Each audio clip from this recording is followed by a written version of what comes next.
Well, welcome to another episode of Let the Truth Be Told. My name is Sean Williams, and I thank you for allowing us to be in the studio once again.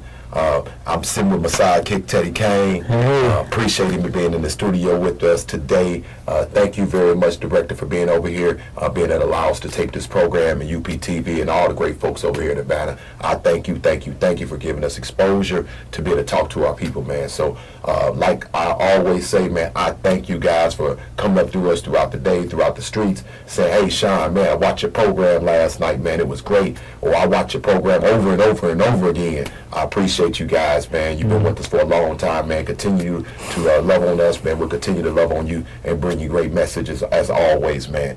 Teddy, what's going on, man? What's up, my brother? Hey, I'm glad to be here once again, man. It might be the last time for a little while. Yeah. But first, I'd just like to say, man, thank you, Sean, brother, for just this last year has been one of the best years of my life, you know what I'm saying, and the worst at the same time. Wow. You know, I mean, I've learned a lot. My life has just went in a whole other direction, whole trajectory. You know, I feel very positive about the future for me, for my brother here, my family, for the community, and I learned a lot. A lot of it was due to just learning from the experience of being around this brother here, you know what I'm saying? I mean, man, you know, you learn things from books, but you learn from the example. This brother has set this a tremendous example, man. Man, I just appreciate everything you do, bro. You in the community. I watch you work, man. I mean, with everything against you, even the people you trying to help, man. So you know what I'm saying. So that can be very tough, man. But just keep going, brother. One day I feel like it'll be a statue out here, man, in this city, man. One day we'll get it. Man, you know, Teddy, man, I just been working my whole life, man, to just try to make a difference within my community, within the nation. I raised my hand, and I didn't even know what I was doing at the age of 17. To be able to go to the military, and it's always stuck with me, raising my hand before God in this country, saying that I'll do the best that I can ever do. And so I've always stayed on that path, man, to try to be the best Sean that I could possibly be. Not nobody else, be the best Sean that I could possibly be. And so despite of all the obstacles in my life, despite of my environment, despite of my last name, despite of, you know, who around me, with my circumstances, just try to be the best I can be, but help somebody along the way. You know, not just get up there myself or make it to a place myself, try to bring somebody else and leave the door open. So many times people get to a comfortable place in their lives and they shut down and they don't share information, they don't teach anybody, they don't mentor anybody, and they don't try to help anybody else get to a comfortable place or even past them, or because, you know, and it could be a lot of different reasons why, but they get to that place, and when they start to run into obstacles, they kind of shut down. And so I've never felt like that, man. I felt like anytime God set me back a little bit, he got something else better for me. And so absolutely. Like you, man, you know, you this last year, you went through a whole lot. You know, you caught this case. You know, I worked with a lot of different organizations over the time period in the community. CU Fresh Start was one of them, where we identified, along with the state's attorney, the federal officers, and the mayors, community leaders, victims of gun violence, and we worked alongside of each other. Law enforcement identified different guys in our community that we deemed to be dangerous, and so that program I worked exclusively with during the founding of that, and so I knew the importance of trying to correct the behavior if we could in certain folk, you know, but the Bible says, "He that has an ear, let him hear." Right? A lot of them guys didn't have an ear at the moment, you know what I'm saying? So sometimes God has to do some miraculous things in our lives to set us down. You know what I'm saying? And what I've been learning from you is that we can be going through, sometimes the bad can be for our good. You see what I'm saying? Absolutely. And I thank the Lord for you, bro, because you got to take a willing vessel to be able to mold and shape them into a masterpiece. You know what I'm saying? And it takes a lot of effort off your part. To be able to be willing to listen, to show up on time, to show up early, to want to be eager to learn. You know, first to understand that I'm messed up, man. Yep. One thing you said that just stood out to me, you said to be the best you can be, and you know, that's a serious thing, because this world paints a serious picture to help you to help show you who you're supposed to be, instead of you just finding out who you're supposed to be. Like, this whole turn in this journey I've been on was not being who I was supposed to be, but being who I thought I was supposed to be, because I've been seeing what the world showed me who they feel like I am, or who I'm supposed to be. Right. Instead of who's Teddy, who's Tyrell. Right. You know, my cousin, we had a conversation yesterday, you know. He'd been through this situation before, and he was like, man, he's like, this is going to be an important time in your life. You're going to get back to Teddy, not Teddy Kane, the Teddy that I knew growing up, the one who was smart. Right. You know, the one who walked past the guys out there every day doing the wrong thing. Right. Right. And went to school still and stuff. Yeah. You know what I'm saying?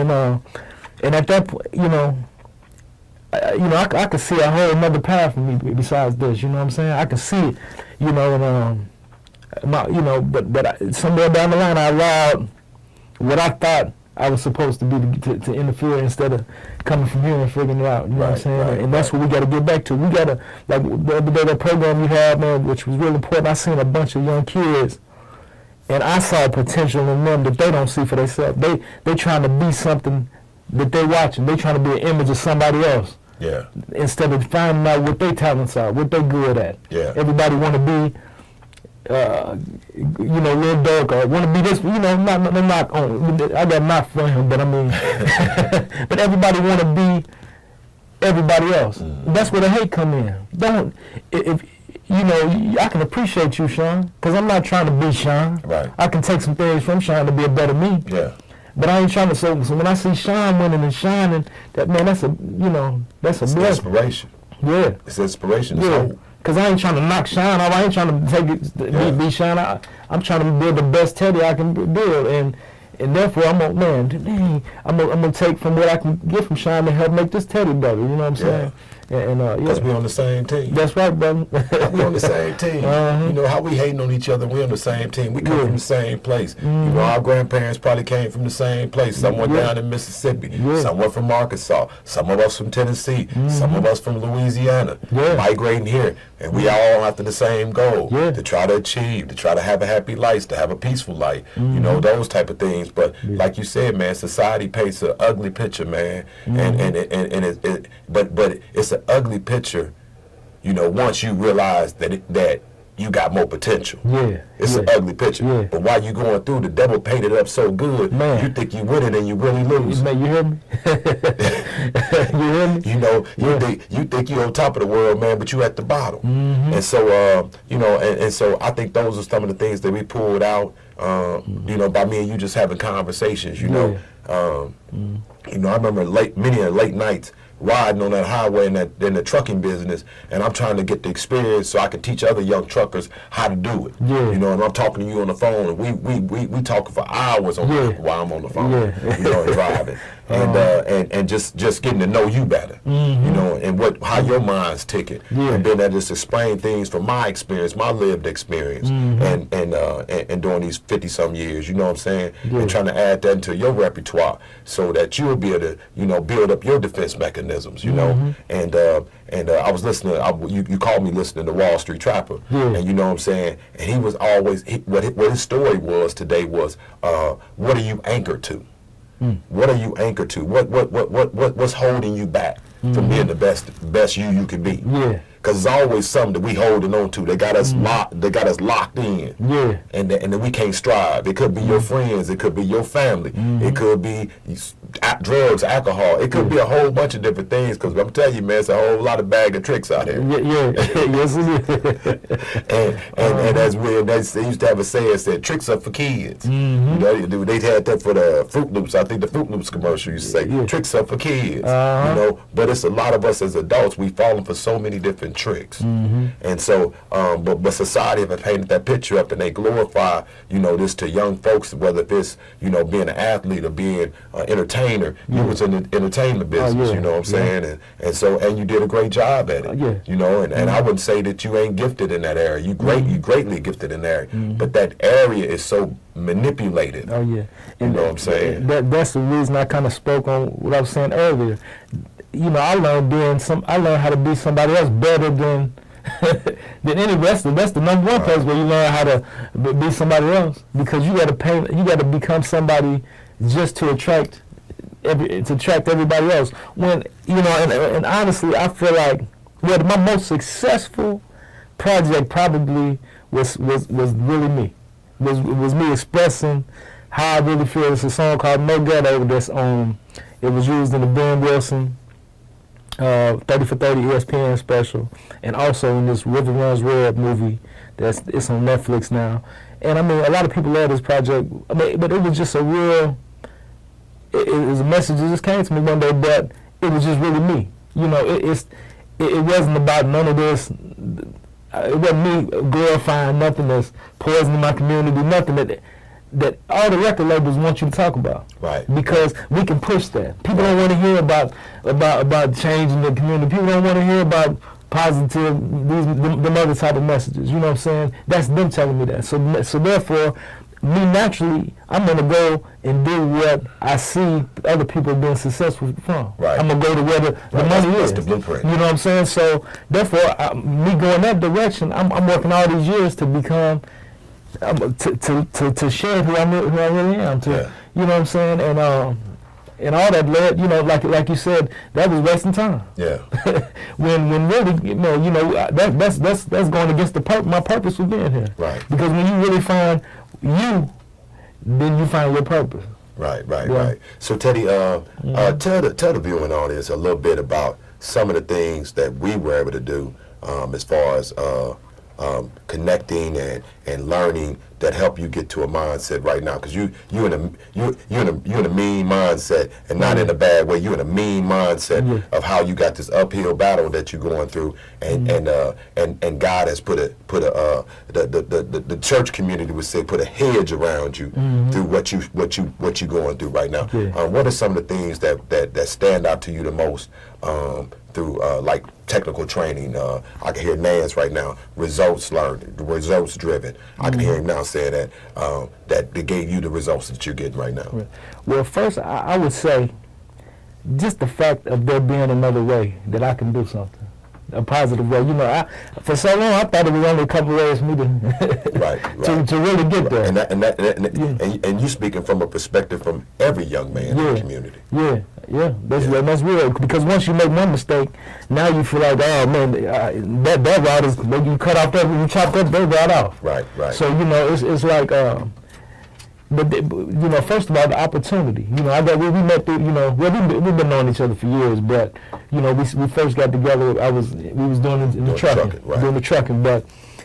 You really caught my ear, invited me to this class. I heard you say talk about the class, man, and it was like, all right, but I just gave it a chance. Once I got there, it just was mind blowing because. So what is this class? The financial literacy.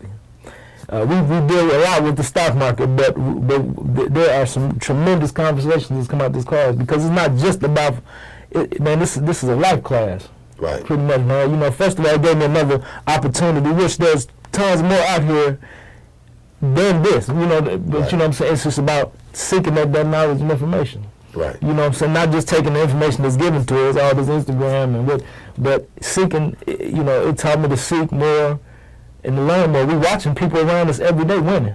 Right. Thinking like that can't be us. Right.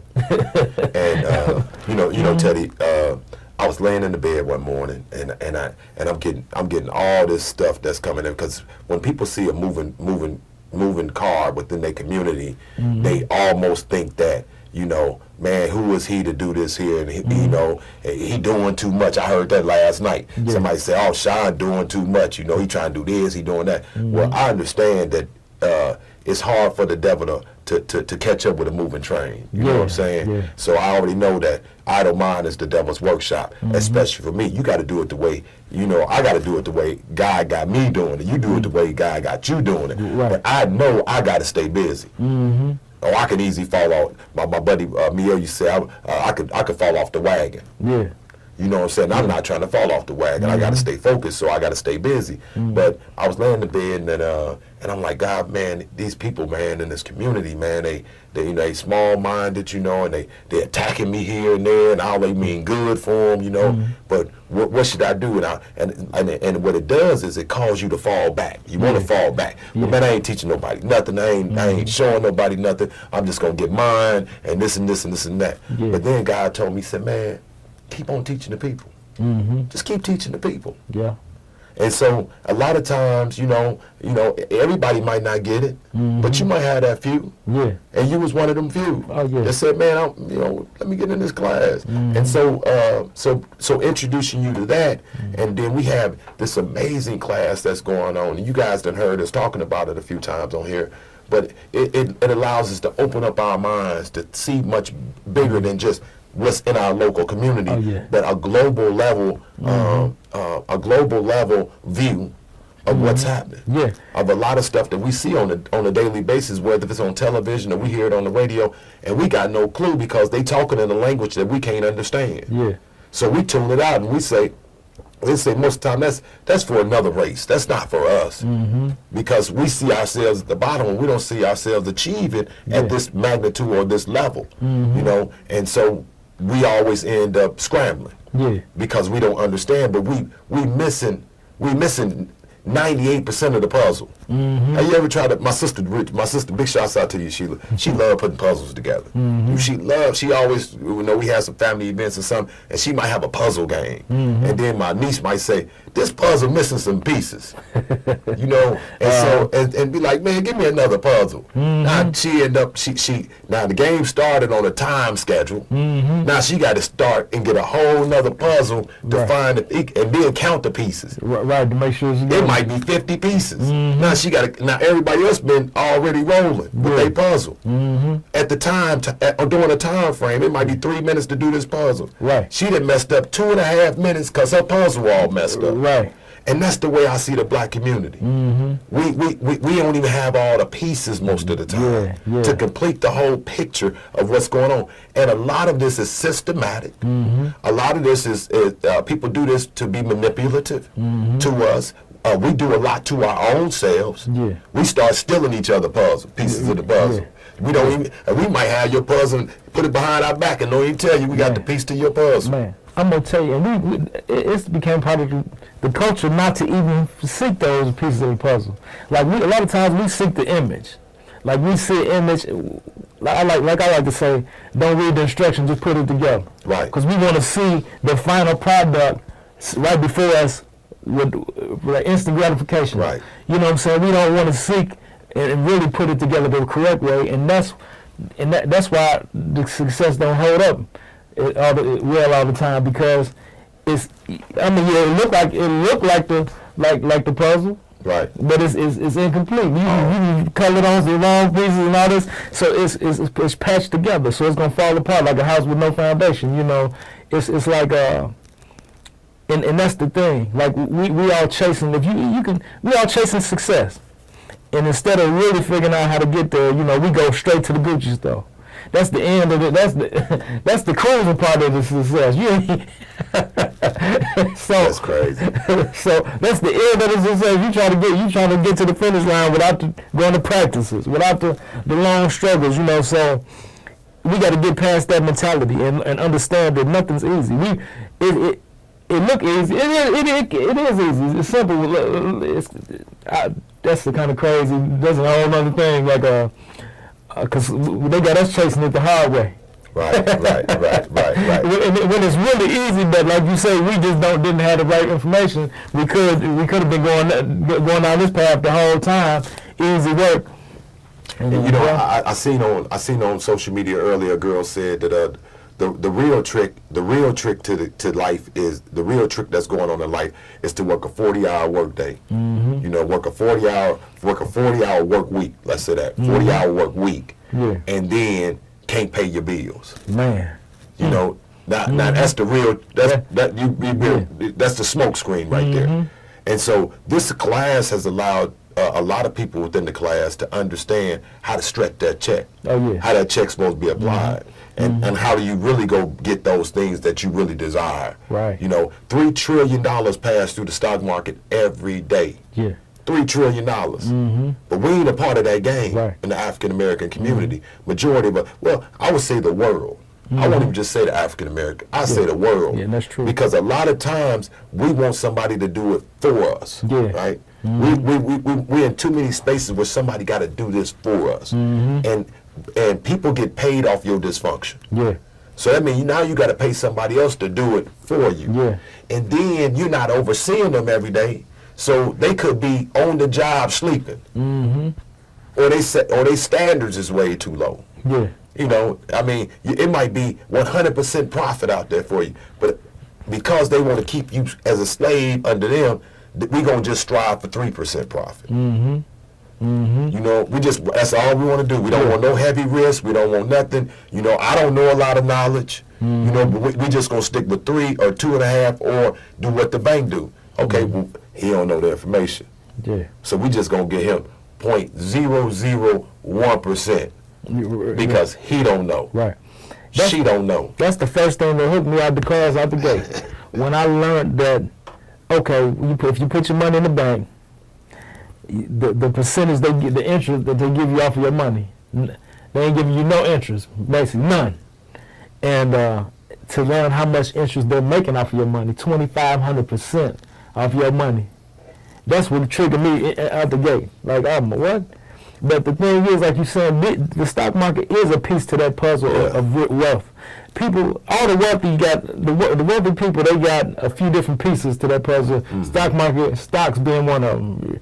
You know, whether you know how to do options or not. Right. But just stocks are part of the wealth formula. You know what I'm saying? Stock portfolio, real estate. Right. And, you know, some people have business. You know, whatever their business is. Yep. And the thing is about this class is, it's not hard. Right. I got it. Right. I figured it out. You know what I'm saying? Man, you both, I mean, I ain't no, I'm not no rocket scientist. I'm pretty sharp for a butter knife, but I'm not, I ain't the sharpest knife in the drawer. You know, but at the same time, a lot of us want it too easy. You know, I've seen a few people come and go for all their reasons, and you know, people got a lot going on. You know, trying to keep the bills paid and things. But it's not that hard. I've seen some people come and go because it just what they you know, they want to make money right now, and things just don't happen that way. You got to apply yourself. Right. But there is success at the end of it, and that's because the society has built this microwave mentality that we have, you know. I mean, I pray right now, I get relief right now. You know what I'm saying? Yeah. And a lot of times I'm telling my religious folks this, you know, we always praying and then asking God, you know, to do something for us when God's saying, well, look, man, I'm waiting on you to do something for yourself. I've given you everything that you need. To you already, I woke you up this morning. I gave you, I sent people in your path, but you don't really like people. Yeah. Yeah, you don't really like people. So now you missed opportunities because you never developed a relationship. Yeah. You never sat down. You thought that it was somebody black that was going to give you the information, but it was somebody that was really bright and intelligent and that had your best interests, and they were white.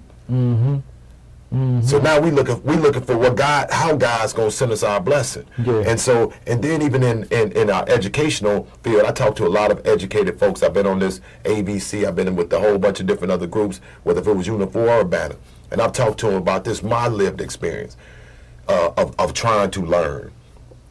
It starts out when I was you know, maybe probably pre-elementary, right in that area, and you start getting frowny faces. You start out getting frowny faces. That's because, you know, maybe the teacher didn't like you that day, or you weren't attentive, or whatever the case might be. You get the frowny faces. Then when you start to getting stars, you know, you didn't get 3 5 stars. You got 1 star. You didn't get a star at all. So that starts planting in your head as an individual that I can't learn. Then when you start getting on the grading system where it's A, B, C, D, or E, or F, and you start getting all Fs, then you really solidifies that I'm inadequate to my peers. Yeah. So now, as an adult, like I was telling them about some of these kids that they almost post-graduation.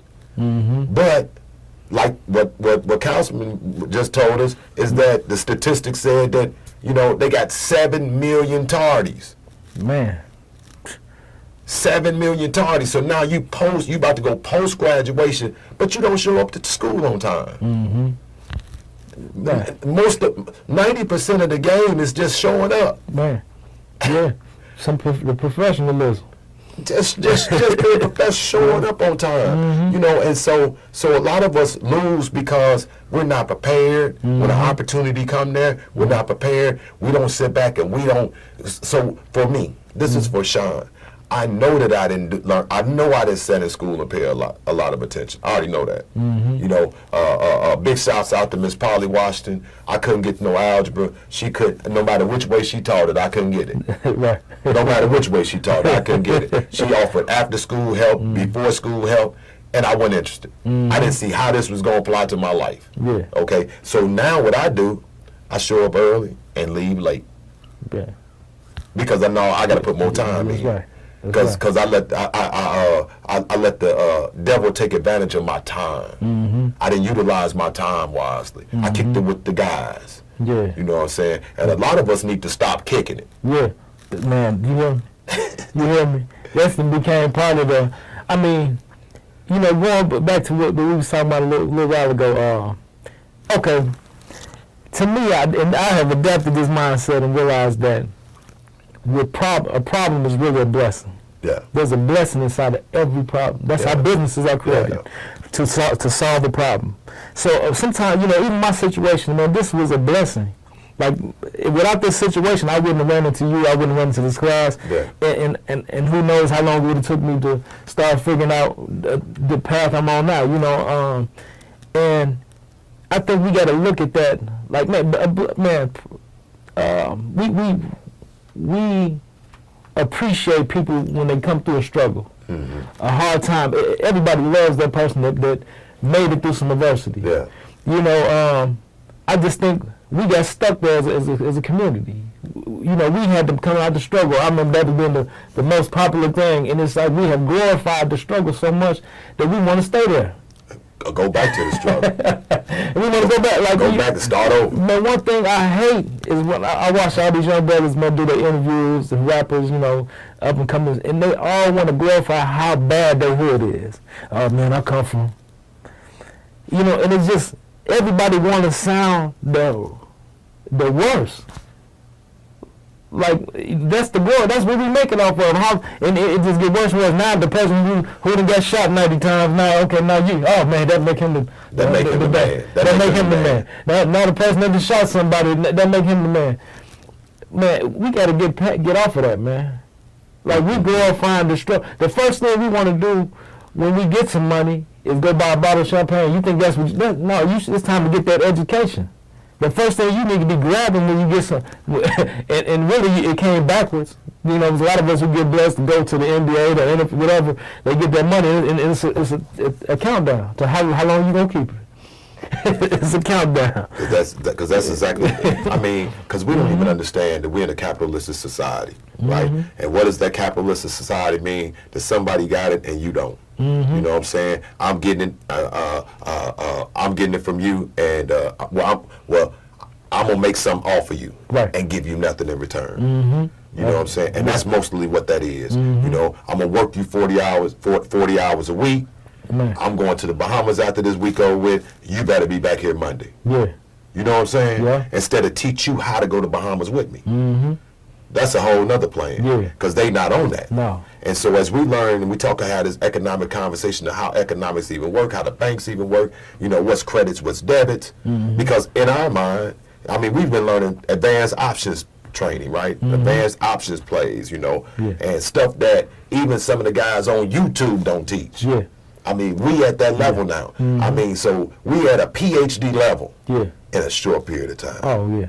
At a short period of time, man. Oh, yeah. I watched a couple of, like, major investors invest for big hedge funds, I mean, responsible for billions of dollars, that don't know how to trade. They don't know how to do options.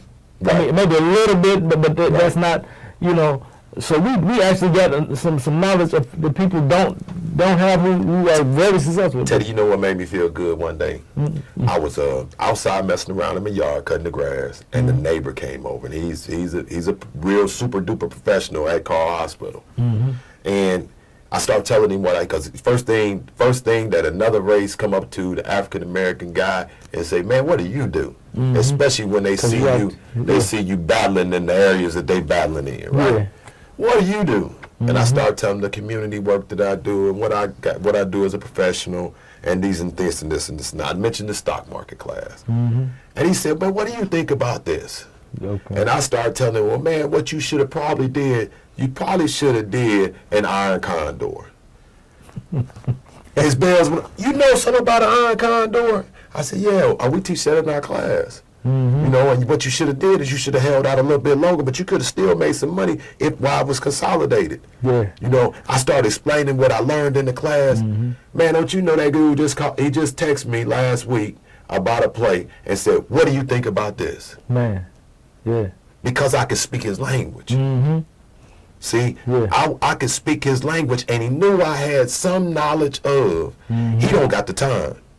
Yeah. See, time ain't on his side. Yeah. See, because he married to the job. Yeah. You see what I'm saying? Yeah. I got flexibility. You know, I can make this class. Yeah. And I can adjust my schedule. Thank you, Jesus. You know, but he don't have the time. So he know I got the time. So then he want to ask me to solidify what his next move going to be, because he do understand that this is the way for him to accumulate his wealth and keep it going. And he understand because of the race of people that he are, I know how they operate. They believe in implanting something into their kids and their kids' kids. Yeah. That now your time on earth wasn't in vain. Too many of us spend time on earth and it was all in vain. Yeah. Because you left the world worse than when you showed up. Yeah. And so I think that was one of the things too for you, is that you understood that. I tried to bring out the fact that society puts this carrot in your face. And they keep showing you all the nice stuff, man. And we study chasing it after chasing. We chase what in that drug era, in that drug realm, they say you chasing Jason. Yeah. You chasing Jason. You know, that first blast. You trying to always get to that, and that's what society do. They paint up this picture, and I mean, I was just watching one of the BET Awards, and they had and forgive me for saying it, because I'm not knocking heavy people, you know, this, that, and other. But they done painted a picture where this certain person that's out there, and she kind of heavy said, now you don't have to do nothing no more. I remember it used to be where the girls had to been small, and they was almost anorexic, throwing up. You know, to be able to be in the air, be in that, to be in the limelight, to be on the red carpet. Now you ain't got to do that. Right. You have it your way. You know, and they want America to think they gonna be successful having it their way. Yeah. But they just using that person to promote some products to you. Man, come on, man. Because what they want to do, they see a whole nother population of people that's untapped. Yeah. So now what they going to use that person, get them $40-50 million to be able to get $40-50 billion. Yeah. And that's the way they doing our people. That's the way they doing people across the world. You know, across the world. And we don't believe the game rigged. Man, yeah. So when we look at you or me to come and tell, you know, we got a young man, the young man Titus, and I love that young man. Oh man, he gonna be so awesome when oh my God, his first year of college right now, man. He absorbing so much information. I messing with him yesterday about leadership and this, that, and this and that. But you know, one of the things about being rigged, we making him understand that the game is rigged, man. And we don't understand the game.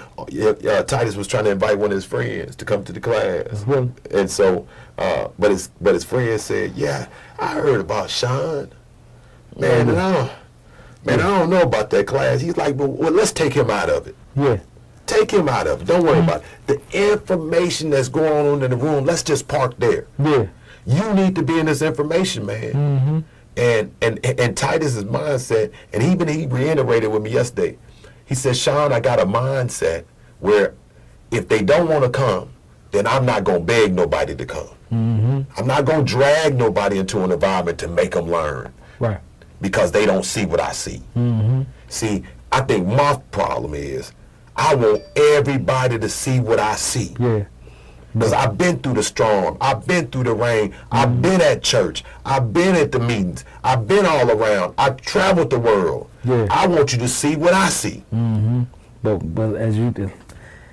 And it's painful. Yeah, and it's a losing battle. It's because we got so many fears and phobias on us. Man, why is he trying to tell me this? You know, man, he just trying to trick me. Yeah. You know, and in our mindset, the only ways, like you said earlier, the only way you can get out the ghetto is through selling dope, being in the NBA, being in the NFL. You know, you hit the lottery. Some lick. You're an entertainer. Yeah. You know what I'm saying? It got to be a lick. And those are the only 4 or 5 ways, but hard work can never get you there. Oh, man, I've been working hard. Why I ain't get there?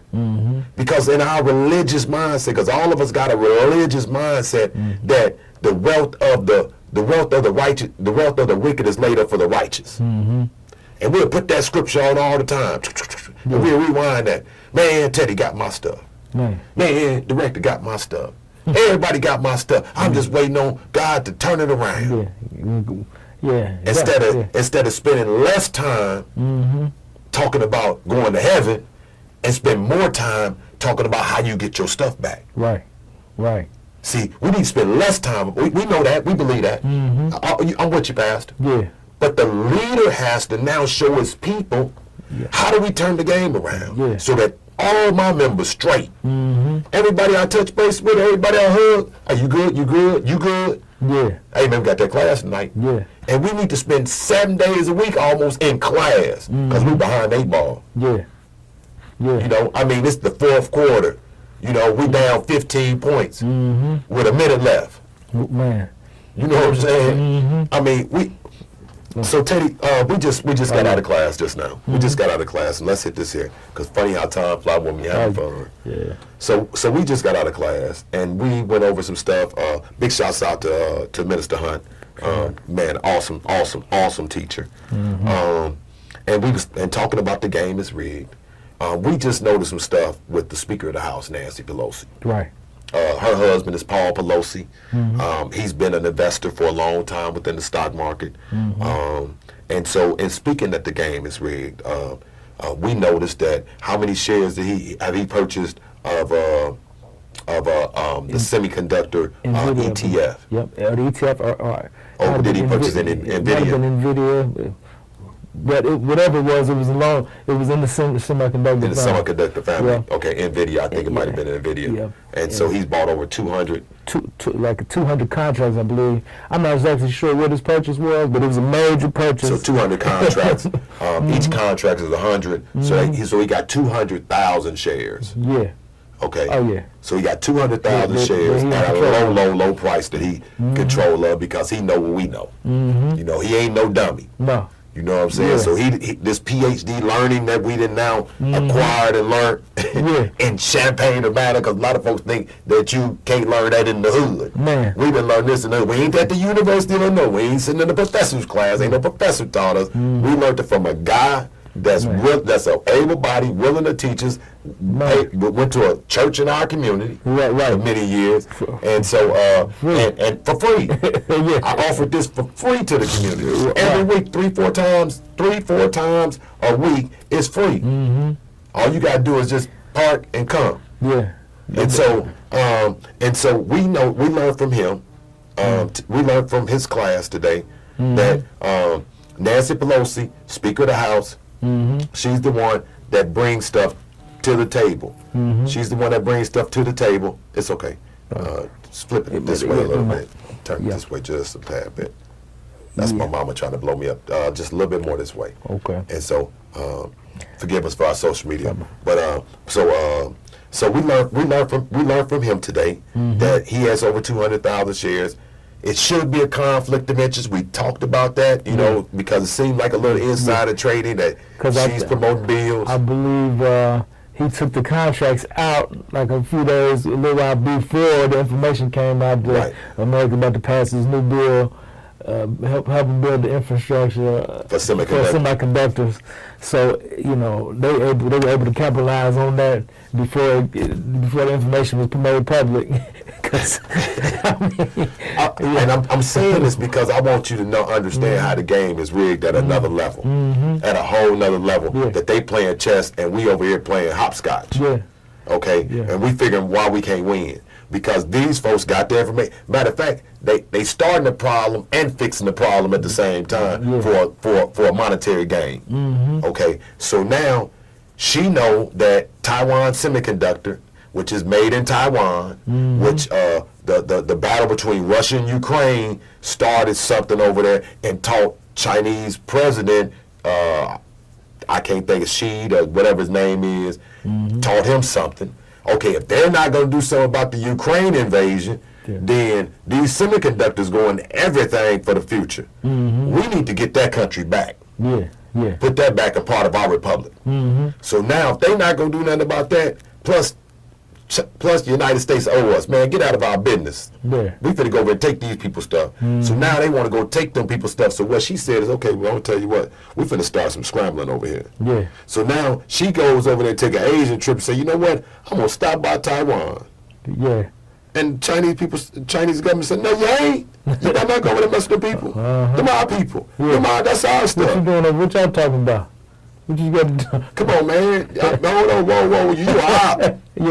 Right on the same level that I was explaining in class with the young people. You are op. You ain't supposed to be over there mess with them. And then she go over there and she go over there and talk about diplomacy and how we want y'all to be better when really she causing chaos for them. This morning when I wake up, after she done left, she done got on a plane, came on back, she had almost back to the United States or back in the United States, they shoot a missile. Right off of Taiwan's coast. Couple of them. Let them know, hey, look, you just messed up. You just messed up. You did something we told you don't do. What you should have did is told her, no, we don't want you here. Turned the whole plane around to her entourage. So now they got smoke. But she already know that we trying to build semiconductor manufacturing plants right here in the United States and Ohio. So that little quarrel going on between them two would be to our benefit to build up our semiconductor business. Because what we know is we don't manufacture nothing no more. That's right. And we can't let semiconductors get away. It's too much of a high dollar item. It's too much. It's in too many things that we use. And for me being in the military, it's part of our national security that we don't get that from somebody that might be our enemy. Absolutely, We gotta produce that. It's part of our national security that we get that. But my thing for it is this, Teddy, from my mindset and my exposure, my lived experience of all that, why we let it get away from the beginning? Why we ain't training our own people? See, China is training their own people. That's why when people come from overseas and other nationalities come over here, they get so frustrated with Americans because we taking everything for granted. So that's because we've been groomed to be consumers, been groomed to make them money, to keep them constantly making money, groomed to be consumers. I don't know what we've been groomed to now. You remember, like we had this conversation before we leave in office, to where people would actually groom workers. Good workers, that's what school system was supposed to be about. Getting you ready for the workplace and being on time. Your good job. The work schedule the same as the school schedule. White picket fence. But it's like now society is being purposely dumbed down. American society being purposely dumbed down. Like, man, we don't. That's a big disadvantage. Not even just the black community, but the whole American population. It seems like it's just being dumbed down. Everything is about entertainment. Everything is about entertainment. We want to figure out how to make a TikTok video to learn how TikTok works. Man, do you know how many? I saw a number, but how many? The biggest job, the biggest workforce now is YouTube influencers. Everybody wants to be a TikTok influencer or something like that, man. Teddy, me and you, we had this conversation. We had this conversation the other day, and I was saying that one of the last things that you should want to be is a leader. That should be one of the last things that you want to be, because it comes with a great responsibility. When you want to become the leader of a family, you want to be a father. That should be a thought-out, planned process in my now mature mind. It should be a thought-out process. It ain't just on a whim that you become a father. It should be a thought-out, because now you're responsible for that young person. Before you become a husband, it should be a thought-out process, not because somebody forced you in because they gave you a scripture saying it's better to marry than to burn. And they scare you into get married to somebody that you don't even like. I mean, you know, responsibility is a word that we really need to look at and hold. Because, you know what, even being wealthy, everything really comes with a responsibility. Is that we overlook that part. Everybody want to be this. Everybody want to be a boss. Everybody want to be a leader. Everybody want to be rich. But all those things come with great responsibility. But we don't. We don't hold the responsibility part. That's the most important part of it all. Right. You know what I'm saying? A lot of us, we have kids when we ain't even responsible for ourselves yet. Ain't that something? So, we ain't ready. We want everything in this world that we're not ready for. We got to get back to the foundation, man, and understanding that there's a responsibility in everything, including your community. Right. One of the biggest things to me, it's about time. Push it back. And I know you wanted to get into that, but right there. The program you had the other day, the reality program. Oh, the reality day. The reality day, man. There was a bunch of young kids came in, man, and it's times have changed, man. I looked into each one of them young men's face, young ladies' face, and introduced myself, and there's a detachment. Right. There's a detachment between us as people, period. Right. All people, and just especially in our community. You know what I'm saying? A detachment. We don't look at each other in the face no more. We don't say hello to each other no more. We don't even consider each other human almost no more. Right. You know what I'm saying? And it's like, one thing I felt that was really important about that, the thing that you creating was community. This is how we build a community. The kids, they're detached because they don't feel like they're a part of. They have a connection to me. Right. They don't have a connection to this community. Right. They don't have a connection to this country. Right. To nothing. So how do you expect somebody to be responsible to, or even care about something that they don't have an attachment or connection with? Right. And I felt that was important. I even see it in our stock class. The young man Titus, Yeah.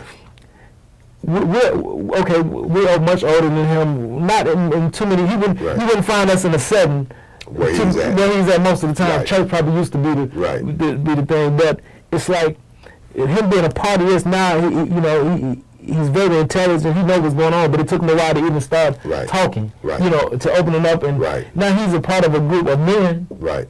That are talking about community issues, world issues, and he has an input on this. Yeah. And he's a part of this community. Yeah. He feels a responsibility. He putting in plays in our chat group. Yeah. Because he's a part of it. Yeah. So, and I think that's a big part of what we got to do with the young men. Make them a part of a community, create a community where they can feel safe and they feel comfortable and they feel they can express themselves. Yeah.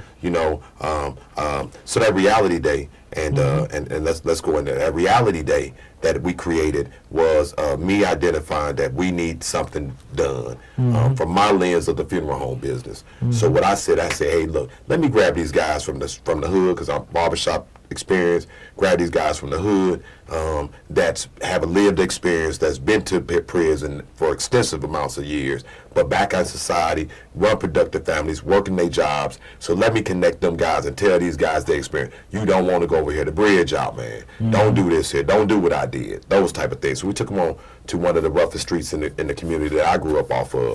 And so then after that, we took the young folks and one young lady and some grandparents and parents. We took them to the coroner's office. Let Dwayne explain to him what he's seen in the uptick in fentanyl overdose and homicides and suicide rate and all of those things, and let them know that this ain't what you see on TV. This the real deal, Holyfield over here. Okay, you get over here, it's a problem. It's over with. You know what I'm saying? And then we went and we broke for lunch and got with Verdell and them and some folks from the LIFT program and show them what the possibilities and of them being to be successful within the Unifor School District. And then we went to the Rena White Coffs Funeral Home. Big shouts out to you, Lee Gibney, and the other folks over there that was able to let us use their facility to show them what cremation looked like, talk to them about grief, let them really touch a casket without being at a funeral, all of these different things, you know, and let them know what the end of life is, you know, so they don't put nobody there and they're not there themselves. To start building a value in yourself to let them know that when you see chaos, you need to run because it's easy to get here. You see what I'm saying? And so we did that. And a lot of them young folks that we first encountered when we first was inside that room and they got the hoodies on, because understand when these young folks putting these hoodies on, they really don't want no smoke. Majority of them don't want no smoke. They hiding in plain sight. So when you see your young folks, they really hiding in plain sight. You know, you lonely, but you in a room full of people. Okay? You really ain't got nobody to talk to, but you around 1,000 people a day. But you don't got nobody that see that see life the way you see life. You know, your traumas, your fears, your this. Understand, parents, grandparents, when you don't address them issues, you download that into the kid. Because they hearing you, they seeing you, they watching you. You know, you don't address the stuff. And see, because the only time we get together is in a church setting, and that's a controlled environment. So young people don't get there to talk unless it's Easter speech, and that's a controlled speech. I don't get up to say, man, look, man, I'm sick of the way so-and-so treating me. You know, well, we'll pray for you. And that's all we offer is prayer. But the Bible, I go back to that. He said, he that have an ear, let him hear. He didn't say no talking. We doing too much talking. We need to hear. You know, come to and hear. Another scripture that we read, Matthew 13 the other day when we was doing our class, it says that the ears are dull. So now iron can't sharpen iron because we ain't even talking to each other. We ain't talking to each other. And I mean, man, really, it's for the youth and the older folks to be detached. First of all, the older folks don't even have the right information. A lot of us, you know what I'm saying? And we need to be learning. That's right, bro. To compete in this world, it's not to compete on our block and our household, but to compete in this world, we don't have the information. Then we detach from the youth, and it's like that. The whole reason for me getting it is for this youth to be able to do what I might be able to get at 40, for them to be able to get at 20. Right. You know what I'm saying? That's what it's supposed to be. But for guys being detached from one another, not having no type of relationship. Teddy, you know what I always say? If your grandkids got to work as hard as you have, and or harder than you have, that's crazy. You did them a disservice. Instead of being a leader, you was a misleader. Because of the fact that, now, I know we got technology and a whole lot of other stuff right now. You ain't got to go to the University of Illinois. You go to School of Hard Knocks, get on YouTube. YouTube will teach you how to fix anything. Man, that's real. You can learn anything. But what the devil comes in and say, okay, now they came out with YouTube, well, let me distract him on YouTube. So now we watching everything under the sun that ain't got nothing about repairing nothing. We ain't repairing our life off YouTube.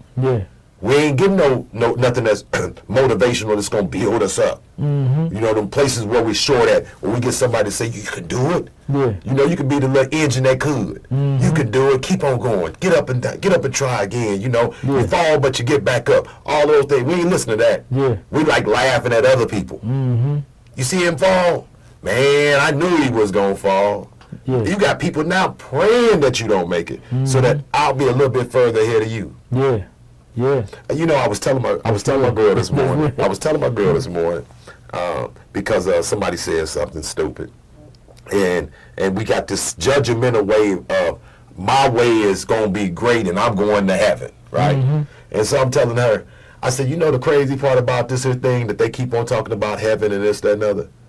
when they get there and they see somebody they never thought that was going to even make it. Right. That's going to be the craziest part about heaven. You're going to look around and say, how did liquor store Willie make it to the heaven? Last time I seen him, he was in front of the liquor store. But his heart was way better than yours. Man. Yeah. He did way more. Liquor store Willie did way more than you spent 90 hours at church. You was in every organization that was affiliated, but you never helped anybody. And the only way we let you in heaven is because grace and mercy. Man. I'm giving you grace and mercy. Man. That's the only reason why you're here. Yeah, or somebody else helped you pray that you got in there. So you was around the fire. You never left the fire. You stayed around. You know what I'm saying? And so I think we put too much pressure on our people. We put fears and phobias on them. And then our standards. Yeah. Our standards is way off point, man. Yeah. You know, when you got to live like this, you got to act like this, you got to be like this. Yeah. And then that's entitled to say you're a great person. Man. This will make you, you know, and I've been in that. I'm talking about from experience. Right. I felt like, because been in church since I was 12 years old. I felt like because I went to Monday night prayer service, Wednesday night Bible class, Thursday night choir rehearsal, Friday night we practicing on something else, making the bulletins. Saturday we had practice again for church. Right. You know, and then we do all day church with a revival. Right. Golly, I ain't got time to learn nothing else. Yeah. I'm an expert going to heaven. Man, you hear me? But I'm losing in life. I can't pay my bills. You're an expert at living in hell. I'm behind on my child support. You're expert at living in hell too. You won't make it to heaven, but right now, man. Man, that's crazy. And we just learned how to, we call it ends don't meet. And then we call it pastor all day long saying, man, pray for me. Yeah. I know so many people, man, that's like that, bro. It's ridiculous, bro. I look at some of the old saints I used to be around. Man, they look so down, trying to beat down and this, that, and that. Hold on. If God owns everything, why you don't got nothing? Man, what you say, it's a song you say that's the most faith without works is what? Dead. Is dead. Did we forget that works part? And the Bible say, let the dead bury the dead. Man. The Bible say, let the dead bury the dead. Man. You know, because he come that you have more life and you have it more abundantly. He didn't come that we have all these struggles, man. Yeah. But we didn't got into the, see, one thing about the Willie Lynch letter, the Willie Lynch letter, and that was a letter that was composed for slave owners to be able to teach you how to control slaves for 300 years. But he said, if you follow this letter to the T, you'll control slaves for thousands of years. So when we started getting up out of our slavery and all of these things, what the slave owners were saying to the slaves is saying, you know what, we're going to let you go. But you know what? Our kids and our kids' kids gonna put you back in bondage. Man. And so me in church in the Pentecostal realm back then, I mean, it was fire and brimstone. Oh, they gonna put the 666 in your arm. You know, back then, Damien off the Omen was there. You see 666 in the head. Now we looking for 666 in somebody's head. It wasn't gonna happen like that because God's ways are not our ways, and those things aren't gonna happen like that. What He's gonna have happen is that you're gonna be so distracted that you're gonna put your own Bible down. Yeah. You ain't gonna want to come no more. Yeah. That don't even tickle your fancy no more. Man. Because it got you so distracted, you so off keyed, and so you enslave yourself. I'm about to say, you remember the Andy Griffith show? You like Otis, you can go get the key and put yourself in. Man, you gonna lock yourself up. Yeah, right. The Andy Griffith show, he gonna put himself in the safe. You know what I'm saying? Ain't that something? Yeah. Now we done just enslaved ourselves for the lack of knowledge, the lack of showing up, the lack of putting politicians in that got our best interest, the lack of loving on people that look like us, that's been through our struggle, and listening to them and knowing that they have our best interest. The lack of not getting the education to manipulate my people, but to make sure that my people come up. That's right. That's right. That's what you getting information for. What are you getting information for? Oh, I'm gonna come up. Well, you gonna come up. I knew drug dealers that came up. Man, yeah. And I knew drug dealers that came to me and said, man, I done bought every pair of Nikes that Foot Locker could ever give me, man. What's the next deal I need to do? Man. Because it's never going to fill that void. Yeah. That trauma that's going on the inside, it never feel that. I don't care what material stuff you get. Because it takes you to fix it. Yeah. You got to heal you. And you got to have something bigger than you that you're attached to. Man, that's real. That's real. And that's one of our main problems now is nobody believes in something bigger than themselves. We talked about it before, like in 80 years, we're at the lowest point of people who believe in God in 80 years, you know, and I feel like that's still so many of our problems because we don't have a foundation. We don't have, and that's what religion is supposed to do, give you that foundation, not just to level it up and then y'all just stay in this place forever, but to be able to go take the world over with this foundation of mine, with this purpose. Right. You know what I'm saying? Right. So Teddy, man, we down to 5 minutes, man. I love you, bro. I love you, my brother. I want to give you this last 5 minutes to kind of, because it's going to be probably about 18 months, couple years before you be able to be back down. We're going to try to grow our program so you fit right back into a system, right? So we here, we praying for you. We don't be through you. We riding with you the whole bit. So you ain't by yourself. Yes, sir, you know bro. what I'm saying? We committed to that, bro. I'm committed to loving on you, man, all the way through, long as the Lord don't take me up out of here and close my eyes. Until that happen, I'm with you. View some opinions of what you want to lead the listening audience, the viewing audience with, and maybe a direction of what you would like to see our community be. Man, I would just, first, I think that everybody has to realize that we are all responsible for each other. We are responsible for this community. We have to learn to start to get outside, to see the bigger picture. Basically, we got to see the bigger picture, and the bigger picture ain't just about you. The bigger picture is, like a lot of us, we want to, we got to be careful on how we ridicule these kids and what's going on in this community because, for one, I mean, they didn't just get here. A lot of, by the things that we didn't do, helped them get here. You know what I'm saying? They played the major part. Made the situation. You know what I'm saying? And a lot of times we want to come in, step in, and ridicule them and be there like a football player, and you ain't showed up none of the games. With this last few minutes, man, you expressing, hey, these young folks just did not get here by themselves. I mean, a tree is known by its fruit, bro. That's right. And a lot of times, if we keep it real as older people, we didn't have the right tools. And like I say, a lot of times, you know what I'm saying, even when we're doing our class, is that you can't just keep hitting everything with a hammer. You need some vice grips, you need a socket set, you need a screwdriver, you just can't use a Phillips. You might need a standard. So it's different tools in the toolbox that we have to use, but we got to be able to see that we need those tools. And everybody got a role to play. I always tell my organizations out here, everybody in there stay in their lane, man, but can come together. And don't get mad at each other. A lot of times I'm saying some of the stuff I'm saying on the radio, people take it to heart, man, you know what I'm saying? And they feel like I'm bashing them or whatever. No, I want us to be better. I'm tired of getting embarrassed when I go to these meetings. I'm tired of the list just done got longer since the last meeting. You know what I'm saying? Or I'm tired of getting phone calls where it's a mama on the other end crying, her eyes out, because her son didn't get the nurturing in this community that he should have got. Because before that happens, he's been on a lot of adults' radar. And like I told them, on all school levels and all city levels, you are responsible for what happens or fails to happen on your watch. Especially when that young person was in front of you. That means it's something that God needs to instill in you so that you made an impact on that young person. That's right. Because when I get in front of a person like yourself, man, I want to be the best I can possibly be for you, man. And even if in my shortcomings, I'm going to be transparent with you.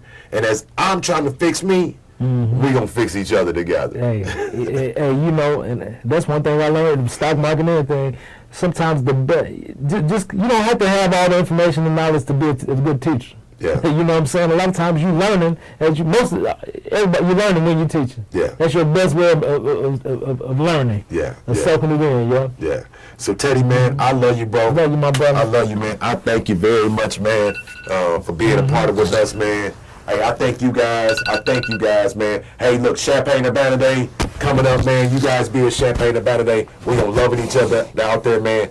Tell your young folks to come and act right Champagne Urbana Day, man. Put the guns down. We got a lot of different other stuff going on in the community, man. Let's learn how to love on each other, man. Let's learn how to treat each other with some respect. Have those conversations with the young people and even adults. Y'all have some conversations together, man. How we can make our community better, how we can make our families better, and how we can make this nation a better nation. So thank you for watching another episode of Let the Truth Be Told. Peace.